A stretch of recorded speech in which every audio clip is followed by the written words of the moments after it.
શંકરનું સ્મરણ કરી હું સત્વરે ત્યાં ગયો. પછી જગતને બાળી નાખવા માટે તત્પર બનેલા પ્રજ્વલિત અગ્નિને જોઈ મને શિવની કૃપાથી મળેલા ઉત્તમ તેજ દ્વારા તેને મેં આગળ વધતા તરત જ અટકાવી દીધો અને એ અગ્નિને મેં એક ઘોડાના રૂપમાં પરિવર્તન કરી નાખ્યો. ભગવાન શિવની ઈચ્છાથી એ વાડવ શરીર એટલે કે અશ્વ અગ્નિને લઈ હું સમુદ્ર કિનારે ગયો. મને આવેલો જોઈ સમુદ્ર તરત જ દિવ્ય પુરુષનું રૂપ લઈ હાથ જોડતો મારી પાસે આવ્યો અને મારી સ્તુતિ કરી. તે કહેવા લાગ્યો, હે બ્રહ્મન, મને એ બતાવો કે અહીં આપનું આગમન શા માટે થયું છે. મને આપનો સેવક સમજો. મેં એને કહ્યું, હે સમુદ્ર, તું બુદ્ધિશાળી હોય લોક કલ્યાણમાં તત્પર રહે છે. મારી સાથે આ ભગવાન મહેશ્વરના ક્રોધરૂપી દાવાનલ ઘોડાના રૂપમાં ઉપસ્થિત છે. તે કામદેવને બાળીને તરત જ સમસ્ત જગતને બાળી નાખવા માંગતો હતો, પરંતુ દેવોની પ્રાર્થનાથી હું એને આગળ વધતો અટકાવી તારી પાસે અહીં લાવ્યો છું. હે સમુદ્ર, જગતના કલ્યાણ અર્થે હું તને આજ્ઞા કરું છું કે આ મહેશ્વરના ક્રોધરૂપી વડવાનલને તું પ્રલયકાળ સુધી ધારણ કરજે. જ્યારે હું અહીં આવી વસું ત્યારે તું આ ક્રોધરૂપી વડવાનલને છોડી દેજે.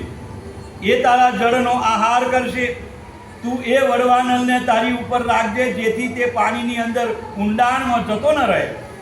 હે નારદ, મારા કહેવાથી સમુદ્ર આખરે વડવાનલને રાખવા માટે તૈયાર થયો.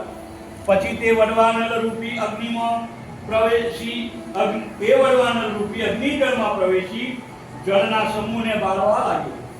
આ પ્રમાણે ગોઠવતા હું પણ પ્રસન્ન થઈ મારા લોકમાં ગયો. હે મુને, તે સમયે એ રુદ્રના ક્રોધાગ્નિથી સમસ્ત જગત નિર્ભય થયું. ઇતિ શ્રી શિવ મહાપુરાણમાં બીજી રુદ્ર સહિતામાં પાર્વતી ખંડમાં વડવાનલનું અદ્ભુત ચરિત્ર નામનો 20મો અધ્યાય સમાપ્ત થયો. અધ્યાય 21મો. નારદનો પાર્વતીને ઉપદેશ. નારદ ઉવાચ, વિદેતાદ મહાપ્રાજ્ઞ વિષ્ણુ શિષ્ય ત્રિલોકકૃત અદ્ભુતેયં કથા પ્રોક્તા શંકરસ્ય મહાત્મન. નારદે પૂછ્યું, હે વિષ્ણુ શિષ્ય, આપે મહાત્મા શંકરની આ અદ્ભુત કથા સંભળાવી. પર્વત પુત્રી પાર્વતી દેવીએ તે પછી શું કર્યું હતું?